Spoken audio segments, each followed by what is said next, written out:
Hey guys, it's me, Dr. Jennifer Otter Bickerdike, and welcome to this edition of the ITMI podcast. In this episode, I get to sit down with one of my old friends who I absolutely love and adore to tiny pieces. He and I toured across America several times back in the day with Jurassic 5. His name is Chali 2na, and he has a new project out called Adventures of a Reluctant Superhero. It's with Krafty Kuts. So please check out this chat that Charlie and I have. We talk about race, we talk about the state of hip hop. We just have a good laugh about silly things, so I hope you enjoy it as much as I did sitting down and talking. Take care, and thank you for listening. Is race still an issue in the music business? Race is still an issue in the world, so yes, it is still an issue in the music business. It's not the sickness, though. It's a symptom of the sickness, in my opinion. I think classism, really more than anything around this planet, is rampant. You got money, you don't got money. Do you think that more, do you think when you started touring around the world? And I feel like America is very race-driven, and like the UK is very class-driven. Yeah. So I'm having conversations with people here about this. They always bring it back to the class, and I always bring it back to the race. Do you think that your perspective on that has, because you've traveled so much around the world? It's broadened, yeah, definitely. But still, I see the same thing, because England has showed me classism. Like, for instance, I met this guy, man, big up to this brother, man. He's still a friend of mine to this day, from 1997. His name is Skinny Man. You know Skinny Man? MC, right? You know, so when I met Skinny, you know, and it come out his mouth, first thing come out his mouth was mad patois. I was like, yo. And that threw me for a loop and made me start looking at the race thing. It was around the same time the O.J. Simpson thing happened and all that. So me and Soup was out here like trying to get pizza and shit in a pizza spot. The fucking cops walked in and me and him was like, and they was laughing at us. And then one of the cops came over and talked to us like, y'all from America, man? We was like, yeah. He's like, yeah, because only America's edge up like that when the cops come around. I was like, so it was a lot of shit I learned that year, right? But like I said, England has taught me about classism, but still, racism is huge here still. Still, you know, it's a predominantly white country. There's a lot of shit that happens where it be subtle shit, you know, that I see because I travel and because I'm like the fucking sore thumb around here. I don't look like nobody around here. You know what I'm saying? I don't move like nobody around here. And when I talk, then everybody's like, hey. The difference between the descendants of Africans in America and Africans here and why there's a disconnect, it was a deliberate thing. You know what I'm saying? You separate a person from their origins, and eventually they don't know who they are. Oh, I see what you're saying. You know what I'm saying? So like we in America, I got my wife, she's Filipino, you know what I'm saying? Her mom would speak Tagalog. You know what I'm saying? My mom is African and Native American, and I can't pinpoint our native language from nowhere. There's no way. I couldn't pinpoint exactly where we from without trusting some Mormons to find my fucking ancestors. That's right, because they hold all that stuff, don't they? That's a whole other story right there. You see what I'm saying? So the confusion lies in a community in America that where we were so confused we had to make our own shit. And it just so happens that what we made became trendy to be cool with. Music, food, all of the scrappy shit that we had to deal with. You know, soul food ain't nothing but the food that they threw out the scraps for the slaves. So you see what I'm saying? There's different things like that we made popular because we had to. We've been separated from our connection. Then you get straight Africans who will come to America and look down on us because they're like, you weaklings, y'all don't know y'all past. Yeah, but that ain't our fault. You know what I'm saying? Matter of fact, we should be mad at your motherfucking ass for letting us go when these motherfuckers came with the guns and shit. So let's really like, you know what I mean? So it's just this crazy, it gets stupid. It gets really stupid. The most racist place anywhere around the world on the planet Earth is the airports. Really? Oh, dude, I see so much bullshit in airports. It's scary. I see like people's true colors. I see when they come out. I hear speech. I roam through. I'm tall as fuck. It ain't like you can't see me, but I'm always trying to reserve myself and listen more than I talk, especially when I'm traveling. So I learn more. You know what I'm saying? But the shit that I hear, it just upsets the shit out of me. I hear people's personal conversations talking between each other, and the most racist shit, the most I don't give a fuck about nobody else kind of shit. You know what I mean? It's weird. You know, it's just some weird shit. So to answer your question, yeah, racism is definitely like the hardened milk on the top of the coffee, if you feel what I'm saying. It's there, everywhere. And of course, it's deeper. Or like I said, it's the symptom of the sickness. It's not the sickness itself. You know what I'm saying? If the body has a flu, you know, it gets fever, it gets this and that. Third, racism is just a fever. You know, I think the real problem is rich and poor. The conclusions I've come to still baffle me. You know what I'm saying? 'Cause I really don't have a total answer to it. You know what I mean? Like, I have a friend named Ava DuVernay. You remember, Ava DuVernay, the director? She directed the movie Selma and all these different movies. She did a documentary on Netflix called 13 that explains a lot of shit. Does it? I'll have to watch that. Well, explains a lot, especially in America. You know what I mean? Explains a lot of stuff. But yeah, it's just the whole thing makes everything unequal. You know what I mean? And the world is able to see this inequality, but nobody's doing anything. Yeah, nobody cares. That's my whole thing. Because it's not based on, the race or some concept that you can't touch. It's based on class. What you can touch, money or not. I don't know, man. You know, with Obama, it was like, for me, the one thing that I will say about him and Trump, that it was a positive, in my opinion, was that they both were able to lift the fucking rug up and show you exactly what really is going on, even if just for a brief second. Like Obama, when he came in, first thing he did, when everybody was fucking broke and losing their houses, he paid the banks who took all the houses. He paid the fucking leaders of the bank. I was like, oh, so them is your bosses, huh? So that's really what I'm looking at. I ain't looking at you as the fucking leader, because you're not. You got to answer to them dudes. Yeah. Trump, same thing, but not necessarily with the leaders, but with the press. He's just showing you, like, kind of, because I've always, wagged the dog, basically. It's been that. Oh, it's true. And he's been playing around because he knows it. Mm-hmm. And then he put himself, being the businessman that he is, put himself in that fucking position of power, and he's able to play with that shit. But I do feel like all of the kids that are being born now are going to either be one of two things. They're going to be influenced by the fucking fuckery that's going on in this world because of that dude and trickling down, or they're going to be the anti-venom. One of the two. You know what I'm saying?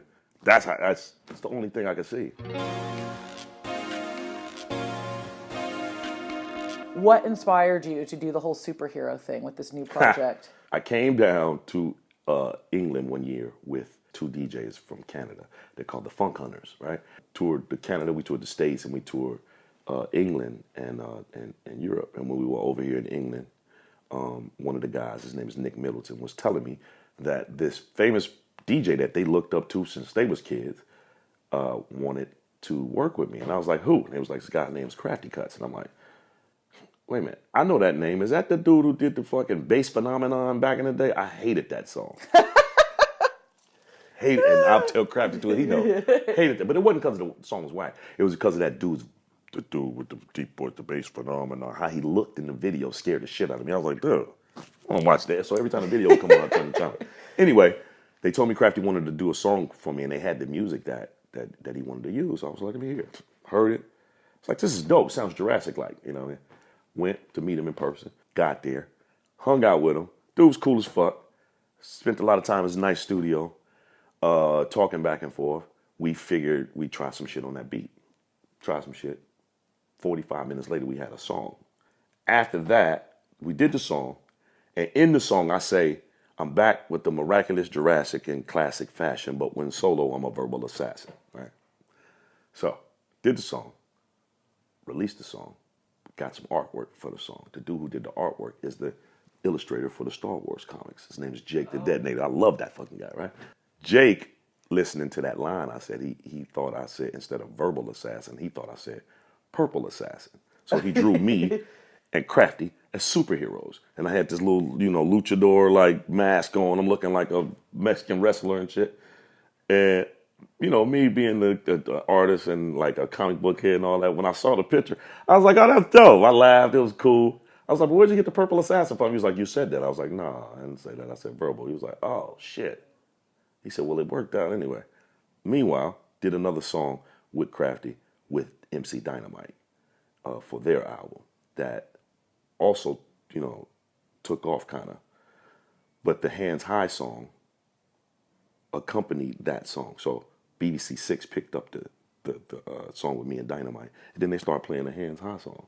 And I'm like, damn, I ain't never had no records on the radio like this. This is crazy. right? And so me and Krafty set up a couple dates. Next thing you know, those dates went from 5 dates to 2 years worth of fucking shit. Really? Off of those 2 songs. And we was tripping, like, so a month into the tour, we was like, man, we might as well just do a fucking project and tour like this with the project in place. He agreed. And we was trying to think about what we should call it and this and the third. And I had just rewatched Hancock with Will Smith, and I was like, I get it. I didn't want to be a superhero on this thing. You know, I'm so kind of reluctant, but fuck, hip hop is, you know what I'm saying, that type of universe. You got superhero teams, you got dudes with these superhero names, you got everybody got a skill that's kind of their power. I was like, what if we flipped it and made it like we was all reluctant superheroes and this is like the adventures of that. He was like, that's dope. And so we ran with it from there, and I figured I could use these themes and work little cool little messages in here and there. But the mission really was to have fun, because a lot of people ain't having fun with the music no more. And then when they are having fun, it's like drug filled, it's like real minimal, it's not like skilled like it used to be, the shit that I liked and all that stuff. So we try to incorporate all of those old feelings together into this project, you know what I'm saying? But still adhering to the whole Zulu Nation shit, which is peace, unity, love, and having fun. And that's what we was doing. So that's how the album came out. So, I mean, so much there. I mean, I took it totally at face value because I see hip-hop as being something that has and can change the world and is so powerful. And, I mean, you and I have talked about this in the past. And definitely Jurassic 5 had that kind of music. When you just said people aren't having fun in hip-hop, what do you mean by that? Well, I mean, you know, I'm seeing the millennials and anybody who was born into this world where computers already existed, where the internet already existed, where there are no encyclopedias or any means that gives a person the opportunity to go dig for information and shit. You got to just trust that Google is telling you the truth. Yeah. And all of these things, you know what I'm saying, those people are influenced by the newest school of hip hop, which is a lot of this trap and mumble rap stuff, and all they talking about is drugs. And I mean, we used to do that too, but we were creative with it. It's not creative songs. Like, they just, you know, I fucked your bitch. I took this drug. It's just straight words. It ain't like a creative. But are you not poetry. getting old? Is that it? Because like I've had some younger like student people play that. They're like, "You'll love this," and I'm like, "No, I don't like it. I don't like it. I don't like it." I feel like my mom. Yeah. Oh, for yeah. Sure. But that's exactly where I feel like. So, is it that they're not making music for us, or no? Is That's it... exactly it. It's Okay. that they're not making music for the masses. They're just making music for their age group. Nothing's wrong with that. I ain't trying to downplay it, because that's kind of what we was doing in the first place when hip hop kicked in. But it just became a force and it spread, and then we were all able to grow up with it. So it got mature. You know what I mean? But it had kids. You know what I mean? To the point where, in my opinion, the last era of our world It's Jurassic was like, 5. I think. well, yeah, but I mean, in the same time, it existed like a bunch of gangster rappers who was bragging about selling drugs and this and the third. Now, we got the kids that are doing the exact opposite. They bragging about taking the drugs. Mm-hmm. So it's like we created this situation, you know what I mean? And they're feeding it to each other, as opposed to trying to connect one with the old school. They ain't trying to learn what we was about. I don't give a fuck. It's all about money for them. You see what I'm saying? So that's the part. I totally get that. That's the part to me that kind of scares me. It's like the artistic aspect of it is kind of like leaving out the window. And I for one, missed that.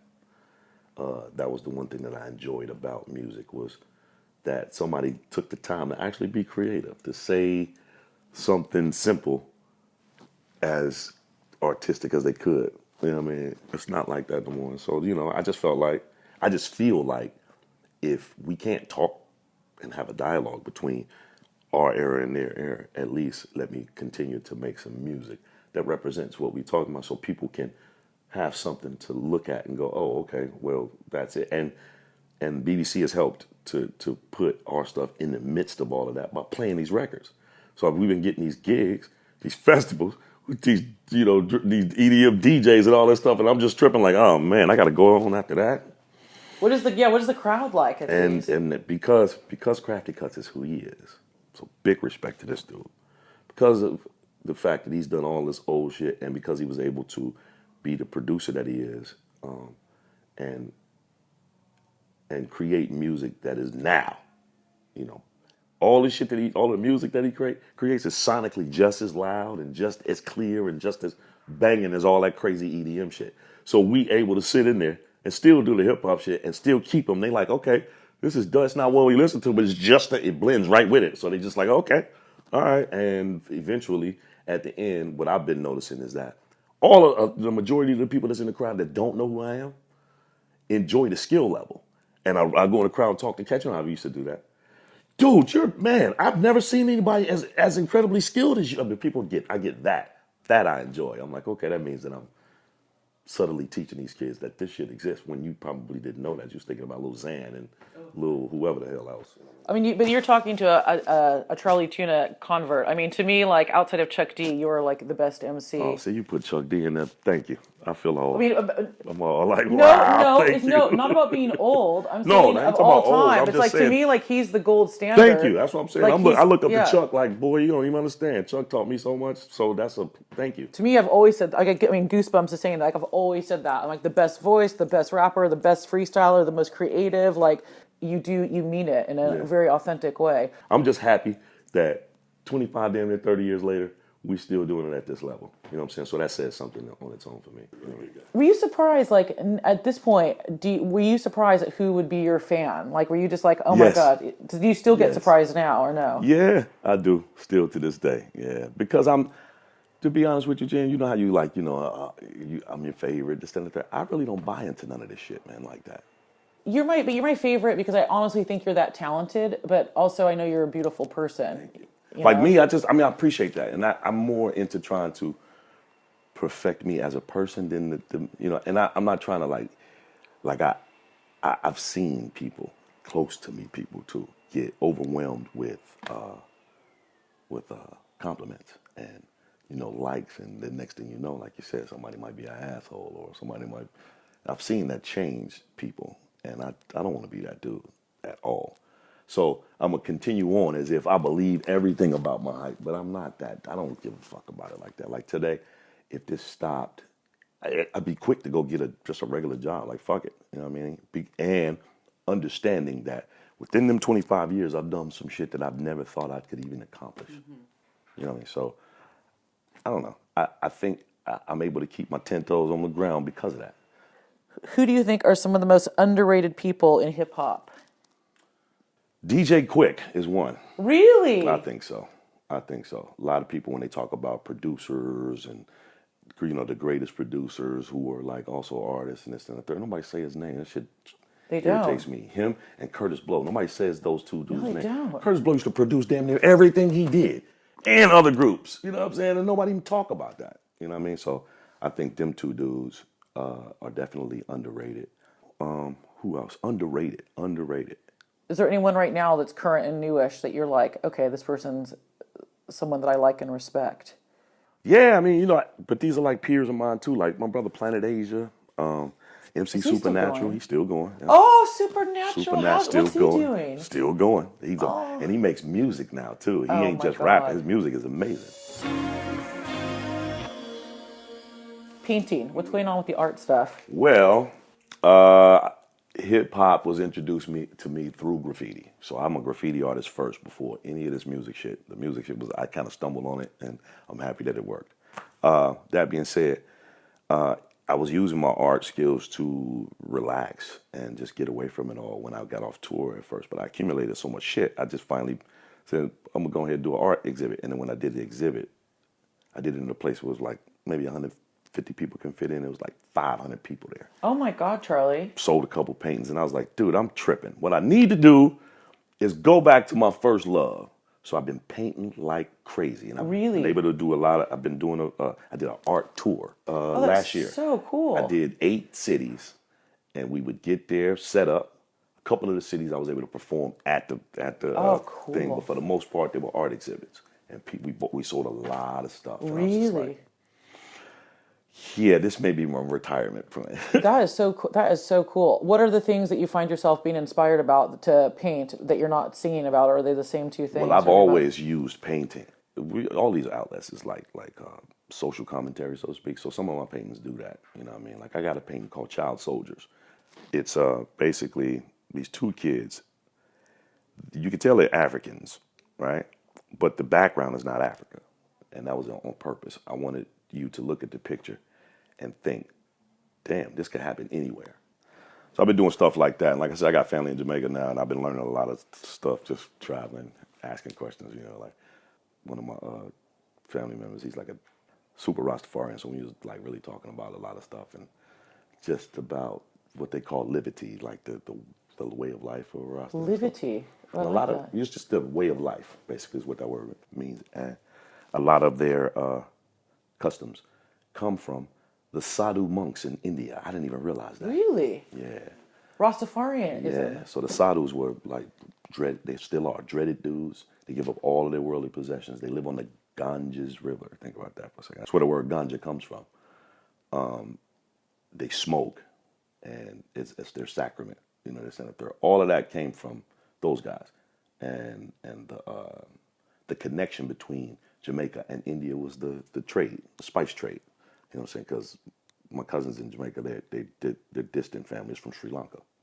You know what I'm saying? Because of the Indian thing. So I'm just listening to all these things, and it made me want to paint a series of pictures. I love that. I call them the source of the sacrament, and these are oil paintings that are about that big. And what I did was I just wanted to paint these sadhu dudes because they look so incredible. It's lately what I've been doing, because since I was a kid, I've always watched Bob Ross. Just watched it and was like amazed, like, how can you do that? So 2 years ago, I said, fuck it. I'm gonna paint with this dude. I was in Amsterdam when I decided to do it too, because I was in a coffee shop. Bob Ross, I ain't looked at that in a minute. And I ended up watching like 6 episodes while I was sitting in the coffee shop. I was like, dude, when I get home, I'm gonna put him on my big screen and I'm gonna paint with him. So I sat there, blew one, watched the whole episode. I picked the episode that I want to paint that. Watched the whole episode till he finished. Then rewound it. Paused it, went to the store, got everything he had. Oh my God. Brushes, colors, everything. Easel, everything. Looked up how to make liquid white, because I was asking them at the store, like, what, y'all got some liquid white? It was like, nah, nobody got liquid white. You know what I'm saying? No more. You've been watching Bob Ross, haven't you? I'm like, yeah, I have. All right. Figured out that you can make it with the thinner and the white. Made me some liquid white. Did exactly what he did for the canvas. And then press play. And step by step, it was cool, though, because I didn't do it as fast as he did. I would pause it. I was cussing the TV out. I was cussing Bob out because I was like, how the fuck is this shit that easy? Like, he pays attention to detail, but he's not in there, let's get the details slowly. I'm that dude. This dude is like, okay, how can I do the most minimal thing to get that same effect? And he does these things that are all based on technique. And all of a sudden, 30 minutes later, you got a painting that looks like somebody spent hours and hours on. 3 things you wish you would have understood or known at the start of your career. That possessions will test your kinship. I didn't know that. Tell us, what do you mean by that? That your accomplishments, if you started the race with people on the same level and everybody had the exact same thing, but you were able to accomplish more within the race than the next person next to you, that that if you had a relationship with them, that your accomplishments will test that relationship. Yeah. I didn't know that. I didn't know that at all. I thought, because I come from Chicago, you know what I'm saying? I got like this old school underground gangbang mentality where it's like, this is us and it's us against the world. But I didn't realize it's us against us. I didn't realize that for the longest time. And as those lessons unfolded in my life, it just like, it destroyed a part of me that was like really pure. It really did. I mean, the thing with you is that you're, like I said, you're just the talent of our generation, in my opinion. You know what I mean? It's true. So I think it'd be hard for you to have relationships with your peers in a lot of ways because of that. And one of the other things is that, like, people act like they know themselves, but you really don't find out who you are until later. You know what I'm saying? So there's a song that I wrote called Distance for this album. And the first line is, professing to know self is a dream if you suffer from low self-esteem. You know what I'm saying? And the pressure to grow successful will remain supreme if you don't put your well-being before wealth and cream. It just keeps going like that. The next line is substitute facts for a lame rebuttal, and all of the pain and struggle will remain in double. It just keeps going. You know what I mean? Two things that are the most important, especially in America, are not taught in school, and they should be. One is teach me how to do my taxes. God, that is so true.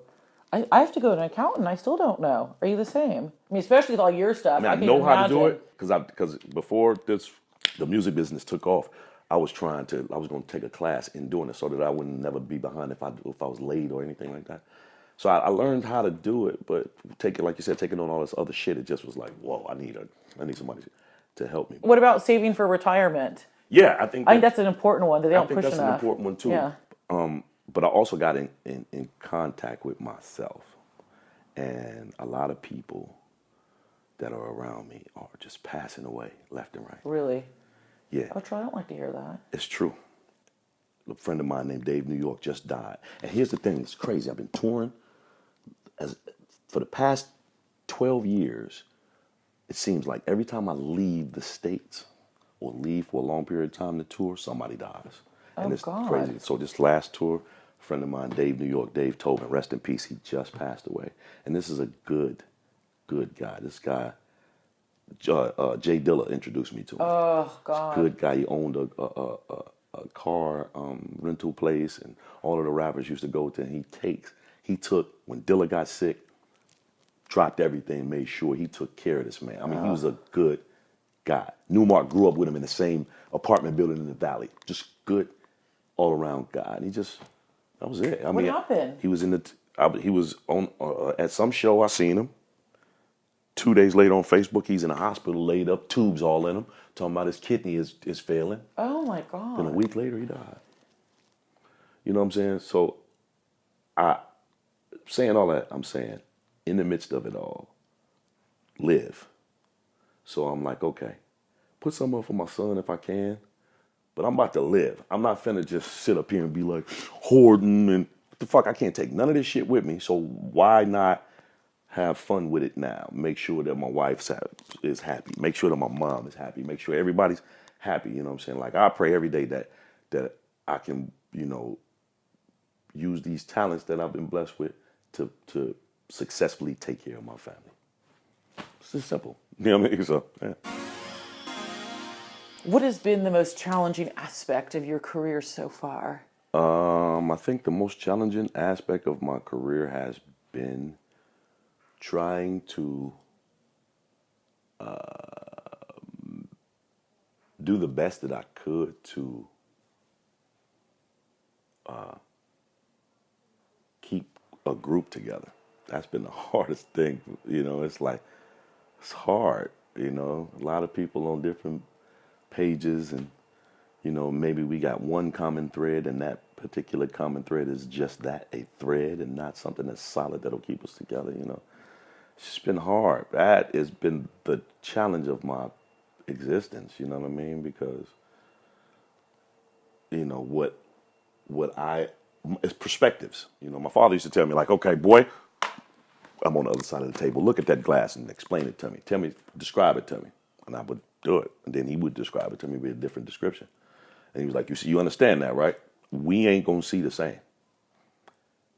Just be happy with that. Do not try to make somebody see something exactly like you, because it's impossible. I'm just like, oh. We need him ruling the world right now, by the way. Really wouldn't that be so good? We really do. I wish he was still here, man. But, yeah, so that has been the challenge. That glass and the description of that glass from 6 or 7 different people. It's been different every time, and everybody has a different thing that they want to do, and we haven't had a chance to stay focused on one common goal. You know what I mean? And I'm not sure if that's possible. Chuck D said some shit to me. He said groups ain't supposed to break up. They're supposed to take breaks. That's what he said. Is that what he said? Yeah, and I was like, but I was going to say, that's kind of heavy right there. At the same time, though, you guys have all been, I'm talking about, because I know sometimes you still do stuff with Ozomatli, for example, but like these bands, you guys have been together since we were kids. So you wouldn't expect you're still friends. I still have friends from when I was growing up. You still have friends from when you were growing up. But their lives just go off. You have that past and that history, and nothing else is the same. So it's a very strange thing to expect you to stay together. But it's just hard to look at, like, then you look around, you see like Rolling Stones, you see like all these different groups, even some of the groups that have started with us that are still around. Like who? Blackalicious? Let's say Slightly Stupid. You know that group? No, I don't know them. San Diego reggae rock band. No. The two lead singers, Slightly the Stupid. two dudes were guitar techs for Brad from Sublime before he died. Oh, all of a sudden, yes. They took the mantle and they rolled, but they were just the same time. We started at the same time. You have so many people, though, and I'm not saying this is an excuse for you, but you have so many different, if we're talking Jurassic 5, I mean, or Ozomatli, there's like 100 people in that band, you know what I mean? Jurassic 5, a bajillion people in the band with different goals and morals and egos and families and everything. So, I mean, yeah. Would you say, are you on a break right now from J5? Yeah. But, I mean, the break was like, the break was like mutually agreed upon in the sense that there are things within each one of us that we wanted to do solo, and maybe the group was getting, I don't want to say the group was getting in the way because it helped us, to be perfectly honest. I'm just hoping that everybody can include myself. I'm talking to myself first. My mouth is another thing. My mouth is closest to my ear, so all that advice I'm listening to. But get it all out of our system and create a situation where we all want to get together, not have to get together. That's what I'm looking for, So hopefully that happens. You know what I mean? But I'm bigging up everybody who's doing. Newmark is very successful. My man Doc here finally is doing his thing. He has a band. He's singing. Is he? Yeah, I'm happy for that brother. He's touring, and that's what's up. You know what I'm saying? Akil is touring. You know what I'm saying? Mark be writing and doing screenplays and stuff like that. Oh, really? And, yes, you know what I'm saying? And Cut's still touring. You know what I'm saying? I'm still touring. So I feel like, people are still being able to fulfill your inner desires. I'm just, like I said, hoping that once that happens, if it's meant and we want to do it, not like, man, this dude need money, or, we need to raise our profile. Anything that has to do with this business that makes, it's like some superficial aspect of the shit, I'm like, I'm halfway with it. But if we all want to do it, get together, get in the studio, have some fun like we used to, giggle, laugh, blah, blah, blah, write some cool ass songs, and be willing to get on the road, you know what I'm saying, and do the things that it takes to make a project possible. Has there been too many things that have happened, though, do you think, at this point? Like, too much time and too many world tours and... I don't know, man, because even time can't answer that question now, but it can in the future, you know what I mean? One last thing, what would be your tip if you are an up-and-coming musician? What would be the one thing? Stick to your guns. A lot of people to be scared to do that. There's a Jay-Z movie or a documentary, I think it's a movie, but the scene was him in a room with two younger rappers, and they were talking to him about what they felt they needed to do to get to where he was.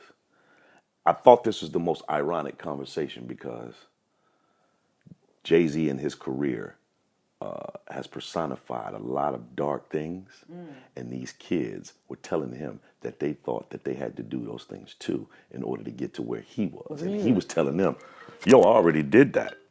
He was like, I already did that. Y'all don't have to do what I did. But I'm like, I hear you, but Jay, listen to yourself. You did that. You did that. You influenced these guys in their thought process. You know what I'm saying? But it was cool because he was really trying to talk them out of it. You know what I mean? So I kind of got lost to why I even brought that up. You're saying, like, stick to it. Like, yeah, just stick to your guns. I'm saying don't get caught up in what's going on around you. Do what it is that you do, but find you and find who you are and what you do the best, and do that and stick to it. Hone it. Find different ways to do it. You know what I'm saying? Don't box yourself in more than pull in influences from everywhere in order to better what it is that you do. That's all I've been doing. You know what I mean? I've been taking my skill set and putting it in all kind of different places, you know what I mean, to create different sounds. And that's all. That's basically what I would say. And then, if you are successful enough to make some money out of it, then try to invest in yourself, continue it. If you love it that much. And if you don't, and you just in it for the money, then make that big money, then go invest that somewhere else. Yeah. You know what I'm saying? So, yeah. Do it and learn how to do your taxes. For real. Thank you so much. It's been so wonderful to see you. Thank you for being you.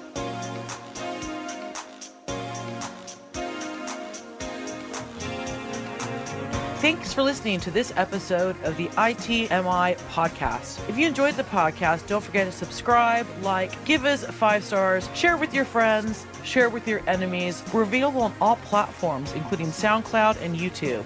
If you have any suggestions, questions, or people you'd like to hear us interview for the podcast, then please drop us a line through our email address that's in the description. Thanks, and catch you next time.